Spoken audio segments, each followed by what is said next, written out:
haben die erste Probe gehabt, die erste Chorprobe einmal für die Tour und es fängt bei uns alle schon zum Kribbeln an. Es hat immer geheißen, und Band. Jetzt hat die Band einmal ein Gesicht und es ist mir jetzt ein Bedürfnis, dass ich euch es kurz vorstelle. Der Mike an der Gitarre und am Gesang.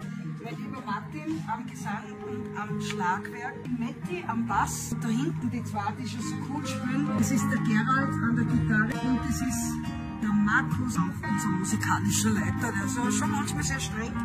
Am Klavier. Und ja, das Programm steht.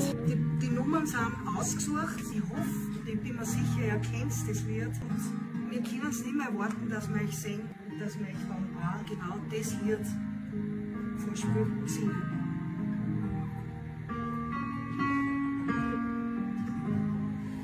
Bist wie das Wasser, das vom Berg oberrinnt, wie das Wasser auf ein Ross wie mitnimmt, wie das Wasser, so frisch und so klar, und auf einmal ist nichts mehr, wie es vorher war.